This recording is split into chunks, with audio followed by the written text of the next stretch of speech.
So we see pretty interference patterns when light travels through two slits and then recombines. We can actually see something very similar with just a single slit. Let's go back to thinking about Huygens principle.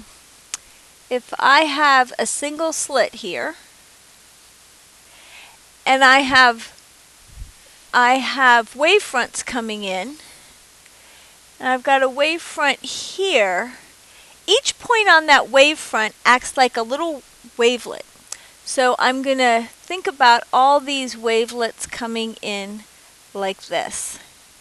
And those are all going to travel outward and expand and interfere with each other.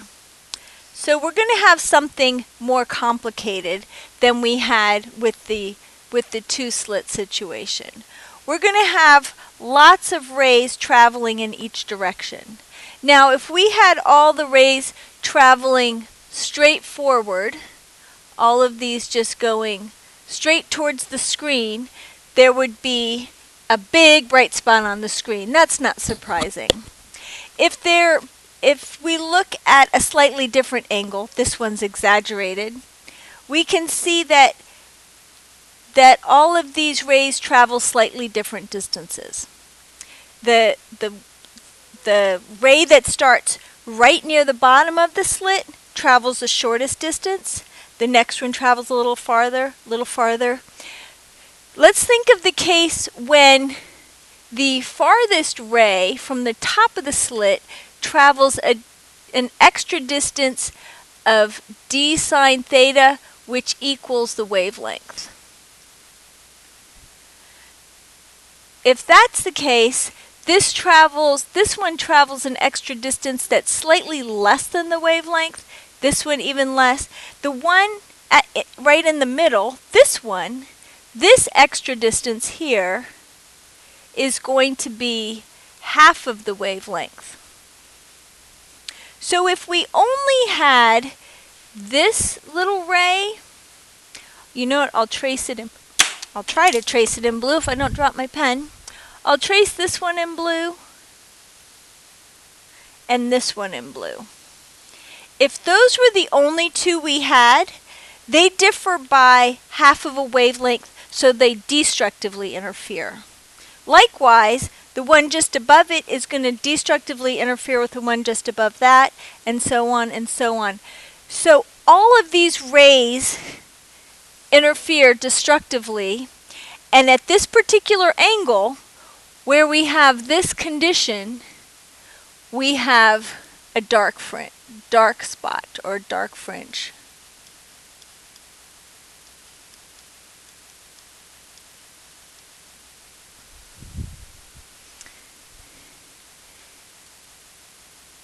On the other hand, if we look at a slightly larger angle where the path length between the bottom ray and the top ray is 1.5 times the wavelength, we would have this distance is 1.5.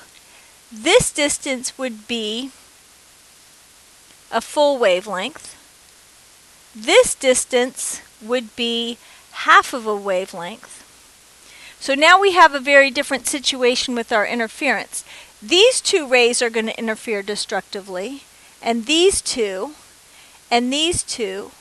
but then these ones up here don't have corresponding ones down here to interfere with, and these ones will go through.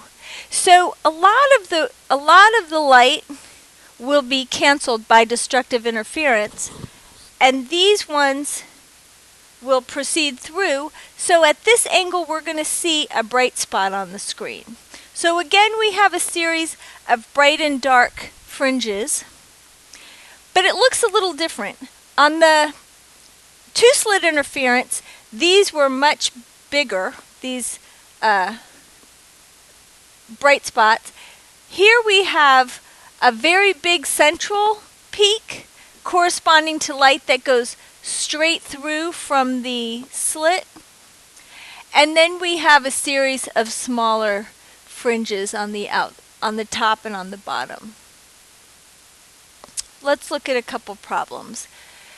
Monochromatic light falls on a slit that is 2.6 times 10 to the minus 3 millimeters wide.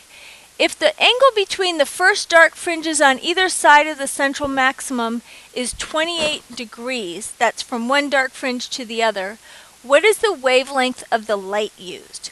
So this angle goes not from the center up to Y, it goes from the upper dark fringe to the lower. So theta is just going to be 14 degrees. That's from the bright fringe to the dark fringe. Okay, the slit width, we call it A, is 2.6 times 10 to the minus 3 millimeters, which is 2.6 times 10 to the minus 6 meters. And we want to know the wavelength of light. So that angle corresponds to the situation where A sine theta equals just one wavelength, lambda. And we want to know that wavelength.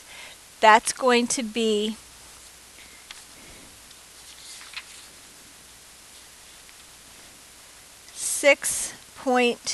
.29 times 10 to the minus 7 meters, or we'll round that off to 630 nanometers.